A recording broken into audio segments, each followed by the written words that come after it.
Hey teachers, if you've ever taught a grammar lesson on Monday only to see none of it show up in your students' writing on Friday, then you are in exactly the right place. Today we're going to dive into a really powerful, authentic strategy that will make grammar actually stick.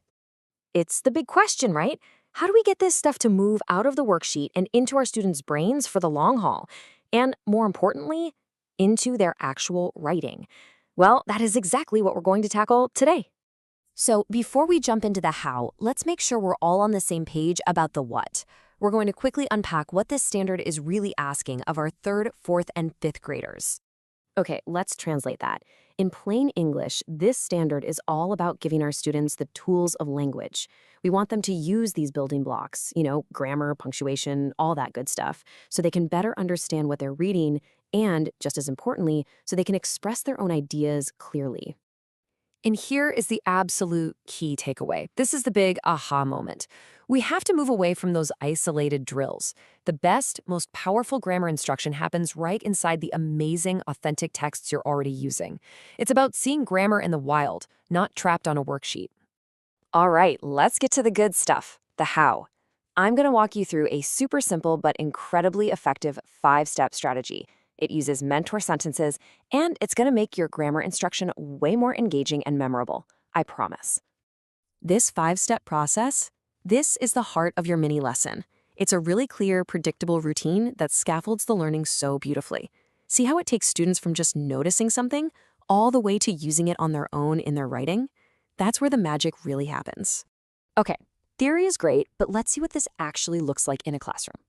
We're going to model the whole process, step by step, using a grammar skill that's super common for these grade levels. So for our model lesson, let's focus on a classic, collective and abstract nouns. This is a perfect one to use as an example because it gets into some really interesting, complex ideas that kids can latch onto. So step 1, you're going to pick your mentor sentence. And you'll want to pull this sentence directly from a book or an article your class has already read. Using a familiar text is so important because it gives students that immediate context and connection. No cold reads here. Next up, step 2, notice. This whole step is about inquiry and discovery. You'll put the sentence up and just ask, what do you guys notice about the word team? Or what kind of thing is courage? You're just guiding them, prompting them to see that, hey, one of these is a group of people and the other is an idea you can't even touch. And once they've done the noticing, now we move to step 3, name it. This is where you give them the official language. You'll co-create definitions for collective noun and abstract noun with your students, and then you build a T-chart together, sorting all the great examples you've come up with. And hey, here's a fantastic extension for this step. Take that T-chart you just made and turn it into a permanent class anchor chart. This becomes a visual tool that students can look at and use long after the lesson is over. It just keeps reinforcing the learning every single day. Ooh, and here's a great little teacher tip to really deepen the lesson. When a word like pride comes up, you've got this perfect teachable moment. You can show them how it can be a collective noun, like a pride of lions, and an abstract noun, like a feeling of pride. It's a fantastic way to show them that context is everything in language. All right, now for the last and arguably most important steps. Let's look at how this all builds into their independent work and how we can check that this skill is truly sticking. In step 4, apply, it's time for them to try it out. This is your guided practice. You just ask them to do a quick write, craft one sentence with a collective noun and one with an abstract noun from your chart. It's a fast, easy way for you to see who's getting it. And finally, step 5, the accountability loop.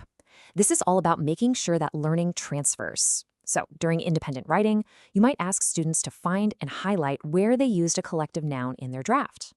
When you meet with them, these are your look-fors. Can they talk about it? Are they using it correctly? This is what mastery really looks and sounds like. Okay, to wrap up your whole mini lesson, you need a quick pulse check. A simple exit ticket is the absolute perfect tool for this. It's a really low-stakes way to get immediate data on who's got it and who might need a little more support tomorrow. And look, an exit ticket can be as simple as this. One sentence, one quick question. It doesn't have to be a big production. So I'll leave you with this to think about. How could this simple 5-step routine completely transform the way you teach grammar, moving it from just another thing to check off the list to a real tool for mastery?